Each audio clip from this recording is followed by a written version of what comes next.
ஒரு வீடு மட்டும் கொண்ட சந்திரன் சூரியன் ஆகிய 2 ராசிக்காரர்களுக்கான இந்த 2025 பிப்ரவரி மாத பலன்களை பார்ப்போம். கடக ராசிக்காரர்களுக்கு இந்த மாதம் சராசரியை விட சிறப்பாக இருக்கும்.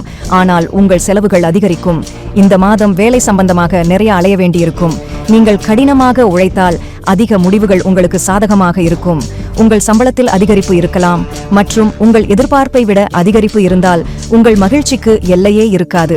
5ஆம் வீட்டின் அதிபதியான செவ்வாய் பகவான் 12ஆம் வீட்டில் அமர்வதால் மாணவர்கள் கல்விக்காக வெளிநாடு செல்வதில் வெற்றி கிடைக்கும்.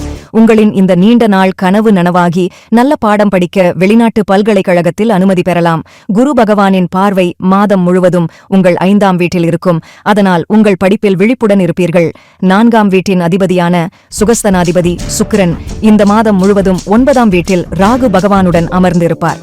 அந்த 9ஆம் வீடு என்பது பாக்யஸ்தானம், குருவின் வீடு என்பது முக்கியம். அட்டமத்து சனி இப்போது உங்களுக்கு முடியும் தருவாயில் இருக்கிறது.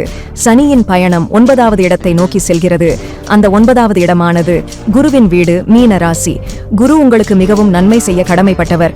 ஏனென்றால் அவர் பிறந்த வீடு, அதாவது அவர் உச்சமாகும் வீடு உங்கள் கடகராசி வீடுதான். அந்த தனகாரகனின் வீடு உங்களுக்கு பாக்கிய ஸ்தானமாக அமைந்திருப்பது உங்களுக்கு ஒரு மிகப்பெரிய பாக்கியம். ராஜா வீட்டு கண்ணுக்குட்டி என்பார்களே, அது நீங்கள்தான். 10ஆம் வீட்டின் அதிபதி செவ்வாய் 12ஆம் வீட்டில் அமர்ந்திருப்பார். இதனால் குடும்ப உறவுகளில் சிறு ஏற்ற இறக்கங்கள் இருந்தாலும் பரஸ்பர பாசம் இருக்கும். குடும்பத்திலும் ஒற்றுமை நிலவும். பரஸ்பர பிரச்சனைகள் குறைந்து ஒருவர் மீது ஒருவர் நம்பிக்கை ஏற்படும். குடும்ப உறுப்பினர்கள் ஒருவருக்கொருவர் தரமான நேரத்தை செலவிடுவார்கள். 3ஆம் வீட்டில் கேது கன்னி ராசியில் இருப்பதால் உங்கள் சகோதர சகோதரிகள் சில பிரச்சனைகளை சந்திக்க நேரிடலாம்.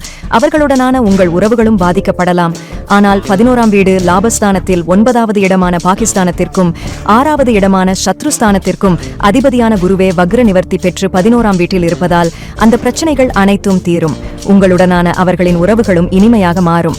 5ஆம் வீட்டின் அதிபதியான செவ்வாய் பகவான் 12ஆம் வீட்டில் வைக்கப்படுவதால் உங்களுக்கும் உங்கள் அன்புக்குரியவருக்கும் இடையே சிறிது தூரம் இருக்கலாம் மற்றும் உங்கள் காதலி சில வேலைகளுக்காக சில காலம் சென்றுவிடலாம். ஆனால் உங்கள் 7வது வீட்டில் குரு பார்வை இருப்பதால் உங்கள் காதல் உறவை வலுப்படுத்துவீர்கள்.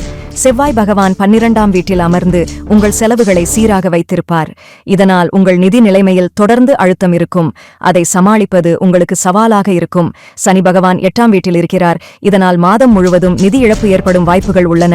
மேலும் சனியின் பயணம் 9ஆம் இடத்தை நோக்கி இருப்பதால் சனி தாக்கம் குறையும். சிந்திக்காமல் பணத்தை முதலீடு செய்வது உங்களுக்கு தீங்கு விளைவிக்கும். இந்த மாதம், குறிப்பாக மாதத்தின் முதல் பாதியில் உங்கள் ஆரோக்கியத்தில் கவனம் செலுத்த வேண்டும். சனி பகவான் மாதம் முழுவதும் 8ஆம் வீட்டில் பெயர்ச்சிப்பார். 7வது வீட்டில் சூரியனும் புதனும் பெயர்ச்சிப்பார்கள். இதனால் அரசாங்க உத்தியோகத்தில் இருக்கும் மணப்பெண் அல்லது மணமகன் கிடைக்க வாய்ப்பு உள்ளது. இதனுடன் 12வது வீட்டில் செவ்வாய் பகவான் அமர்ந்திருப்பார். இதன் காரணமாக நீங்கள் உடல்நல பிரச்சினைகளில் கவனமாக இருக்க வேண்டும். பரிகாரம்: சந்திரனின் பீஜ் மந்திரத்தை ஜபிக்க வேண்டும். எங்களுக்கு பேராதரவு அளித்து வரும் தாய்மார்கள், சகோதரர்கள், சகோதரிகள் மற்றும் அனைவருக்கும் எங்கள் நன்றியை தெரிவித்துக் கொள்கிறோம். இதுவரை சப்ஸ்கிரைப் செய்யாதவர்கள் சப்ஸ்கிரைப் செய்து எங்கள் நன்றி என்ற பாசிட்டிவ் எனர்ஜி பெற்று மேலும் பலனடையுங்கள். நன்றி, வணக்கம். நீங்கள் செய்யும் சப்ஸ்கிரைப் என் தாய் விட்டு சீதனம், என் நன்றி பாசிட்டிவ் எனர்ஜி.